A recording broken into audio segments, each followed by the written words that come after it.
की पुस्तक 16 उसकी 1 आयत में लिखा है,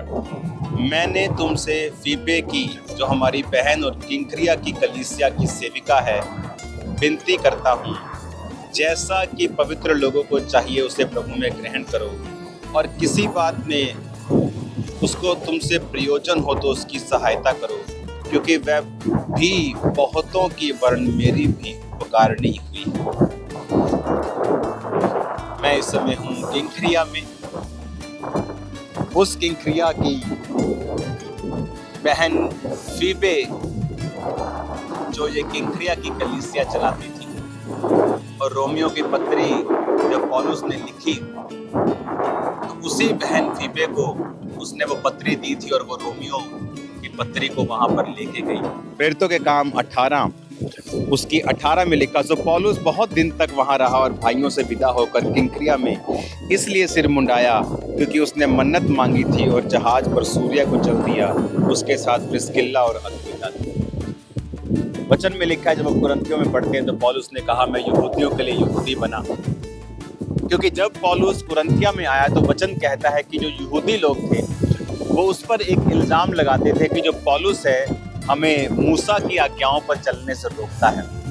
तो वचन ये कहता है, पौलुस ने कहा इसलिए मैं यहूदियों के लिए यहूदी बना, और जो लोग व्यवस्था के अधीन हैं उसके लिए व्यवस्था के अधीन सा बना, और इसलिए क्योंकि जो सिर मुंडाते थे नाज़ीर होते थे, वो नाज़ीर यानी वो शराब नहीं पीते थे और बाल को बढ़ाते थे, और वो एक मन्नत की तरह उसे लेते थे। और जब पौलुस का विरोध इस कुरिन्थिस में हुआ तो पौलुस ने मन्नत को माना कि प्रभु मैं आप दाखरस को नहीं, और वो जो सारी नाज़ीर होने की मन्नत को उसने मानकर, और फिर परमेश्वर का दर्शन उसे आता है कि तू डर मत, जो मैंने अभी आपको बताया उस कुरिन्थिया में जब वो प्रचार कर रहा था कि उसको दर्शन आता है कि मत डर, और जो प्रचार तू कर रहा है उसे करता रहा, क्योंकि इस नगर में मेरे बहुत से लोग हैं। तो यहाँ पर उसने फिर सिर मुंडाकर और इसी पोर्ट से फिर वो तुर्की में जो कि इफिसुस की कलीसिया है वहाँ चले गए, और उसके साथ प्रिस्किल्ला और अक्विला भी थे, क्योंकि वो उसके बिजनेस पार्टनर भी थे और वो उसकी सहायता करने वाले थे। और इसी कलीसिया की, किंक्रिया की कलीसिया की बहन थी फीबे, जिसके हाथ से पौलुस ने पत्रियां भेजी थी, और वो भी पौलुस की एक तरह की डिसाइपल थी, परमेश्वर की डिसाइपल थी। तो आप इस पोर्ट को देख रहे हो, कुछ हिस्सा आप देख रहे हो पानी में डूब चुका है, क्योंकि ये 2000 साल पुरानी बात है। ये बात है सन 56 की, 55-56। देखो आज 2026 है, कितने साल पहले 1970 साल के करीब ये बात होगी। और यहाँ पर पौलुस आकर इसलिए सिर मुंडाता है कि लोग उसको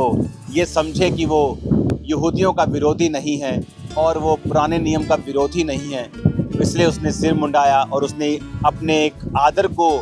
पुराने नियम के प्रति जाहिर किया, ताकि जो लोग उसकी खिलाफत कर रहे हैं यहूदियों में वो शर्मिंदा हो। यही कारण है चर्च, पौलुस इसीलिए बहुत सारी रूहों को बचा पाया, क्योंकि वो एक आत्मिक बुद्धि से भरा हुआ, एक विजडम जो परमेश्वर की थी, और उसकी जो बोल्डनेस है, उसकी जो ऑडेसिटी है, उसकी जो दलेरी है, वो नज़र आती जब आप इन इलाकों में आते हैं कि किस तरह से उसने, सब जगह आपको चर्चिस मिलेंगी। इमेजिन करो पतमुस नामक टापू, जो छोटा सा टापू है, वहाँ पर 400 छोटी बड़ी मिला के चर्चिस हैं।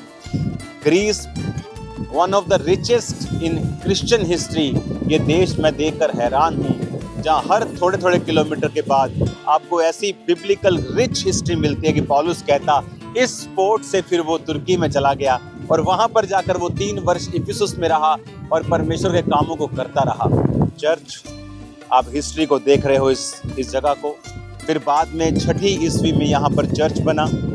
और ये बैप्टिज्म प्लेस यहाँ बना। 6वीं मतलब पौलुस के आने के 500 साल बाद। तो कुछ हिस्सा आप वहाँ का देख रहे हो, लेकिन जो हिस्सा पानी में डूब गया है वो हिस्सा आप 2000 साल पुराना देख रहे हो, जहाँ पर पौलुस ने सिर मुंडाकर वो आगे चला गया था। क्योंकि जब यहूदी लोग सिर मुंडाते थे तो वो किसी शॉप में नहीं होते थे, वो अपने बालों को इकट्ठा करते थे और उसके बाद उन बालों को विधि के साथ वो उसको जलाते थे या ऑफर करते थे। Church, God bless you all.